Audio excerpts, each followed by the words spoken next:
Hello दोस्तों, आज JSW steel का Q4 रिजल्ट आ गया है। तो Q4 रिजल्ट कैसा है अभी हम देखेंगे। उसके साथ साथ हम रियल टाइम में भी देखेंगे कि किस पोजीशन पर अभी वो JSW स्टील है और वो ऊपर जा सकता है या फिर नीचे आ सकता है, वो भी हम एनालाइज करेंगे। तो अभी हम वीडियो स्टार्ट करते हैं और वीडियो स्टार्ट करने से पहले प्लीज़ वीडियो को लाइक एंड सब्सक्राइब कर दीजिएगा। तो वीडियो अगर रिजल्ट की बात करेंगे तो दोस्तों रिजल्ट के बाद मैं बताऊंगा कि कितना डिविडेंड दिया है कंपनी ने, क्योंकि कंपनी ने डिविडेंड दिया है, कितना दिया है वो उसके बाद ही हम देखेंगे। तो दोस्तों ये देखिए, ये वाला जो कॉलम है ये Q4 का कॉलम है और ये वाला जो कॉलम है वो Q3 कॉलम है। अगर Q4 एंड Q3 का अगर कंपेरिजन करेंगे तो टोटल इनकम की बात करेंगे। अगर टोटल इनकम जो है मतलब revenue from operation plus total revenue from operation, ये दोनों को अगर मिला लिया जाए तो हो जाएगा टोटल इनकम। तो टोटल इनकम दोस्तों मैं जो भी फिगर बोलूँगा ये सब करोड़ में होगा। तो ये जितने फिगर देख रहे हैं वो सब करोड़ में होगा। तो टोटल इनकम अगर देखेंगे तो इस क्वार्टर में 33,059 करोड़ रुपीज़ का है, जबकि पिछले क्वार्टर मतलब Q3 में 32,251 करोड़ का था। मतलब अब मान लीजिए कि नियरली 800 करोड़ का ज़्यादा आपका इनकम हुआ है इस क्वार्टर में। अगर एक्सपेंसेस की बात किया जाए कि तो कंपनी का टोटल खर्चा कितना हुआ है, खर्चा के अंदर आ जाता है कि cost of material, purchase of stock in trade, change in invention, mining premium, financial cost, employ benefit, सभी आ जाके टोटल एक्सपेंसेस मतलब कंपनी का टोटल अगर खर्चा अगर बोलेंगे तो इस क्वार्टर में 30,428 करोड़ रुपीज़ का हुआ है, जबकि पिछले क्वार्टर में 30,510 रुपीज़ का था। तो मतलब पिछले क्वार्टर से इस क्वार्टर में थोड़ा कम खर्चा, थोड़ा कंपनी ने कम किया है। लेकिन अगर इनकम की बात किया जाए तो इनकम ज़्यादा हुआ है। तो इसलिए अगर प्रॉफिट देखेंगे, प्रॉफिट बिफोर टैक्स भी बोल रहा, मतलब टैक्स देने के बिफोर अगर देखेंगे तो कंपनी ने इस क्वार्टर में 1702 करोड़ रुपीज़ का मुनाफा किया है, मतलब प्रॉफिट। और पिछले क्वार्टर में वो किया था 1638, मतलब मान लीजिए कि नियरली 900 करोड़ रुपीज़ का ज़्यादा आपका मुनाफा हुआ है इस क्वार्टर में। तो इसीलिए कंपनी ने आपको डिविडेंड दिया है। कितना डिविडेंड दिया है कुछ देर बाद हम देखेंगे। तो ये वाला जो कॉलम है ये 2025 का है और ये वाला जो कॉलम है ये 2024 का है। तो ईयर टू ईयर अगर कंपैरिजन देखेंगे तो इस ईयर में 1,29,567 करोड़ रुपीज़ का इनकम हुआ है, जबकि पिछले ईयर में 1,36,884 करोड़ रुपीज़ का इनकम हुआ था। अगर खर्चे की बात किया जाए तो इस ईयर में 1,21,720 करोड़ रुपीज़ का खर्चा हुआ है, जबकि पिछले ईयर में 1,24,743 रुपीज़ का खर्चा हुआ था। तो इसे अगर प्रॉफिट में देखोगे तो इस ईयर में 6,543 करोड़ रुपीज़ का मतलब प्रॉफिट हुआ है, जबकि दोस्तों यहाँ पर देखिए पिछले ईयर में 12,102 रुपीज़ का खर्चा मतलब प्रॉफिट हुआ था। मतलब मान लीजिए कि नियरली 6,000 करोड़ रुपीज़ का प्रॉफिट हुआ था पिछले क्वार्टर में, पिछले ईयर में, जबकि इस ईयर में बहुत कम हुआ है, मतलब 6,000 कम हुआ है। लेकिन अगर क्वार्टर वाइज देखेंगे तो क्वार्टर वाइज इसका अच्छा आ गया है, मतलब Q4 में अच्छा आया है।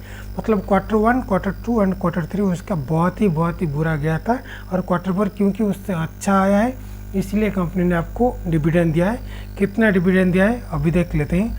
अगर डिविडेंड की बात किया जाए दोस्तों देखिए, तो board of directors has recommended A dividend of ₹2.8 पर equity share of rich 1 each of the year. मतलब आपके पास कितना भी शेयर हो वो आपको पर शेयर के हिसाब से 2.8 रुपीज़ का आपको दे देगा।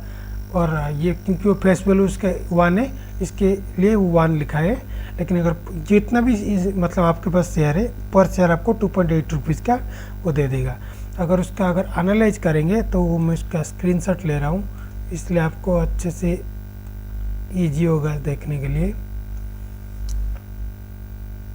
दोस्तों देखिए यहाँ पर 1,070 और 1,069 में देखिए यहाँ पर वो थोड़ा नीचे आया था।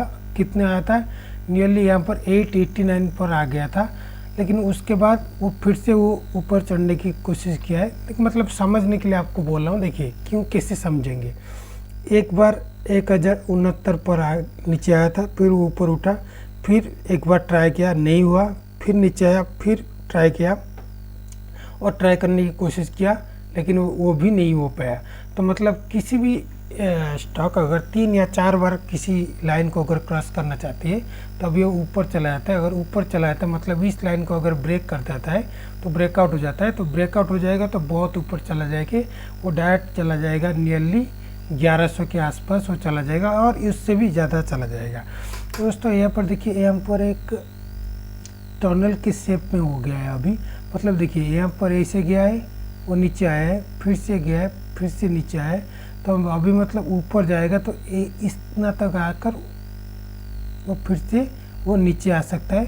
तो इसीलिए आपको अगर देखना है तो ये जो 1070 है उसको आपको देखना है, मतलब इसको जब क्रॉस करेगा तभी आप ले सकते हैं, नहीं तो अभी मत लीजिएगा, मेरा रिकमेंडेशन है। क्योंकि देखिए ऊपर तो जाएगा और बहुत जल्द भी जाएगा, लेकिन ये जो 1070 है उसके ऊपर आपको इसको क्रॉस करना पड़ेगा।